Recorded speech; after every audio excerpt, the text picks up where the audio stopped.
Dihya کلبی تھا جو بعد میں صحابی رسول بنے، جنہوں نے توبہ کی۔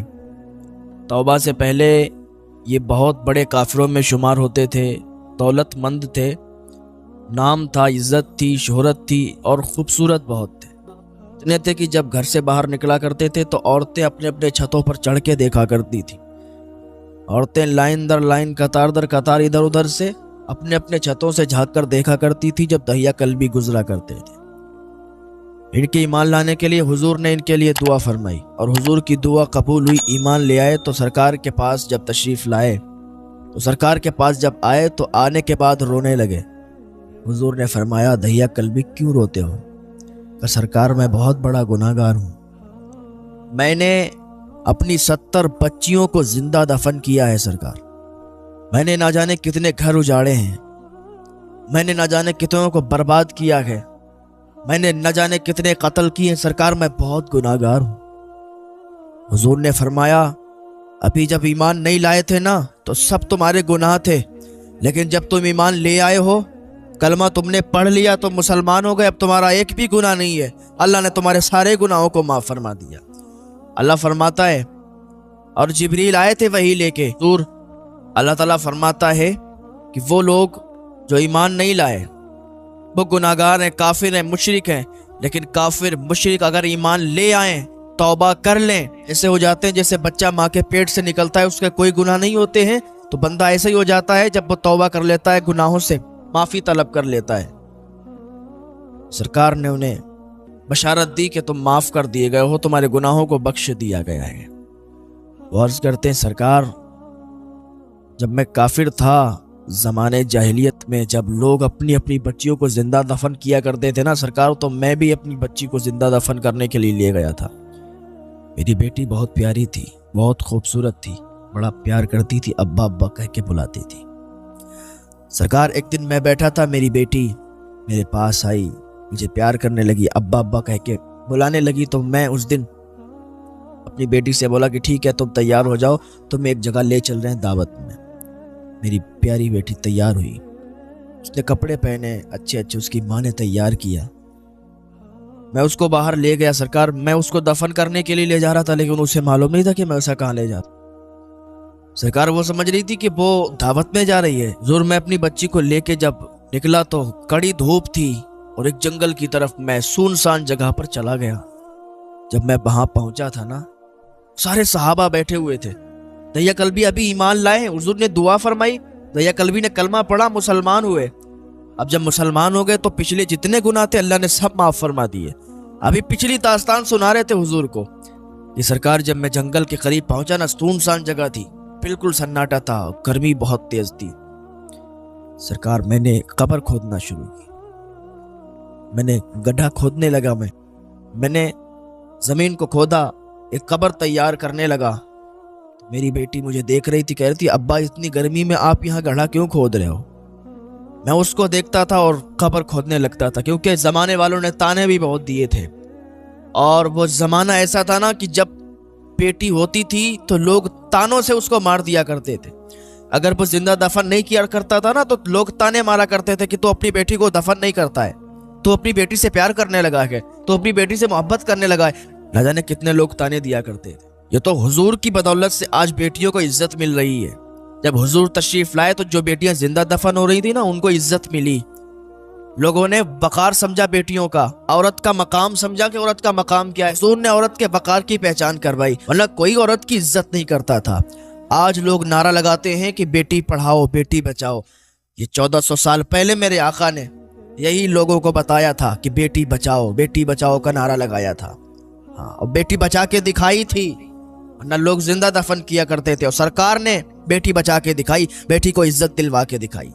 آج جو ساری کائنات میں لوگ بیٹیوں کی عزت کرتے ہیں، عورتوں کی عزت کرتے ہیں، یہ سرکار کی وجہ سے۔ دہیا کلبی عرض کرتے، سرکار میں نے گڑھا کھودا، میں گڑھا کھود رہا تھا تو میری بیٹی میرے پاس آئی، اپنے چھوٹے سے دوپٹے سے میرے چہرے کو صاف کرنے لگی۔ ابا آپ اتنی گرمی میں گڑھا کیوں کھود رہے ہو؟ اگر کھودتے ہوئے ٹھیک ہے، کوئی بات نہیں، کھودو، لیکن ابا تھوڑا آرام کر، ابا آپ کو گرمی لگ رہی ہے، اسے دیکھا نہیں یار، آپ کے ماتھے پر پسینہ آ رہا ہے۔ میری بیٹی مجھ سے کہہ رہی تھی، ابا آؤ درخت کے نیچے آرام کر لو، میں نے کہا نہیں بیٹی مجھے گڑھا کھودنا ہے. میں نے اس کو بھگا دیا. میں نے کہا تم بیٹھو جا کے. وہ چلی گئی, درخت کے سائے میں بیٹھ گئی. اس سے رہا نہیں گیا تو پھر واپس آئی. ابا مجھے دیکھا نہیں جاتا, آپ اتنی گرمی میں گڑھا کھود رہے ہو, چلو نا درخت کے نیچے, ہم لوگ باتیں کرتے ہیں بیٹھ کے, تھوڑا آرام کر لو, اس کے بعد گڑھا کھود لینا. ابھی تو بہت ٹائم ہے ابا, اس کے بعد گڑھا کھود لینا, گرمی بہت تیز ہے, آپ کے ماتھے پر پسینہ آ رہا ہے. میری بیٹی نے میری انگلی پکڑی, کہا ابا باہر نکلو. میں باہر نکلا, درخت کے سائے میں آ کے بیٹھ گیا. میری بیٹی اپنے چھوٹے سے دوپٹے سے میرا پسینہ پوچھ رہی تھی. سرکار سن رہے تھے, سارے صحابہ سن رہے تھے. کہا یا رسول اللہ. پھر میں اٹھا, پھر گڑھا کھودنے لگا. میری بیٹی پھر ایک بار مجھے درخت کے سائے میں لے گئی. کہا ابا تم بیٹھو, میں کھودتی ہوں. وہ گڑھے میں اتری, اپنے ننھے ننھے ہاتھوں سے اپنی ہی قبر کو کھودنے لگی. اسے کیا پتا تھا کہ یہ اس میں دفن ہوں گی, نہیں پتا تھا. اپنے ننھے ننھے ہاتھوں سے قبر کھودنے لگی. تھوڑی تھوڑی مٹی اٹھا کے باہر کو کرنے لگی. میں گیا, میں نے اپنی بیٹی کو باہر نکال دیا. پھر میں گڑھا کھودنے لگا. پوری قبر جب تیار کر دی تو مجھ سے بار بار پوچھتی تھی میری بیٹی, ابا اس گڑھے کو کیا کرو گے, ہم لوگ تو دعوت میں جائیں. ابا مجھے بھوک بھی بہت تیز لگ رہی ہے. ابا آپ یہ گڑھا کیوں کھود رہے ہو, ہم لوگ تو دعوت پہ جا رہے ہیں, پھر آپ یہ راستے میں کیا کر رہے ہو ابا. میں نے اپنی بیٹی کی ایک نہ سنی, میں اپنا کام کرتا رہا. جب گڑھا کھود گیا تو میں نے اپنی بیٹی کو پکڑا, اٹھایا اور گڑھے کے اندر ڈال دیا. وہ سمجھ رہی تھی میرا ابا مذاق کر رہا ہے میرے ساتھ. اس نے کہا ابا مذاق مت کرو, گرمی بہت تیز ہے, آپ نے مجھے گڈھے میں کیوں ڈال دیا. جب پوری قبر بن کے تیار ہو گئی, پورا گڑھا گہرا انہوں نے کھود دیا. دہیا کلبی کہتے ہیں میں نے اپنی بیٹی کو گڈھے میں ڈال دیا اور میں اس کے اوپر مٹی ڈالنے لگا تو میری بیٹی مسکرا رہی تھی. ابا مذاق مت کرو, ابا گرمی لگ رہی ہے, مجھے باہر نکالو نا ابا, مجھے گرمی لگ رہی ہے, اس گڑھے میں آپ نے مجھے کیوں ڈال دیا اور مٹی کیوں ڈال رہے ہو. اسے مذاق لگ رہا تھا کہ میرا ابا مجھ سے مذاق کر رہا ہے. یا رسول اللہ میں تو اسے دفن کرنے کے لیے گیا تھا, میں تو اسے دفن کر رہا تھا. سرکار سن رہے تھے, آنسو نکل رہے تھے. صحابہ اکرام بیٹھے تو ان کے بھی آنسو نکلنے لگے. کہا حضور میں نے اس کو دفن کرنے کے لیے مٹی ڈالنے لگا, اتنی مٹی ڈال دی جب سینے تک. تو کہنے لگی ابا یہ کیا کر رہے ہو, میں تو سمجھ رہی ہوں آپ مجھ سے مذاق کر رہے ہو, لیکن آپ تو مجھے سچ میں یہاں پر لائے ہو, دفن کر رہے ہو. ابا آپ ایسا کیوں کر رہے ہو, مجھے معاف کر دو, میری کوئی غلطی ہے تو مجھے معاف. میں کھلونے نہیں مانگوں گی, میں کھیلنے کے لیے کوئی چیز نہیں مانگوں گی آپ سے, میں کبھی بھی آپ کو تنگ نہیں کروں گی. ابا مجھے دفن نہ کرو, یوں دفن نہ کرو ابا, مجھ سے کوئی غلطی بھی مجھے معاف کر دو. دیا کلبی روتے جا رہے ہیں اور کہتے جا رہے ہیں کہ سرکار میں نے ایک بھی نہیں سنی اپنی بیٹی کی.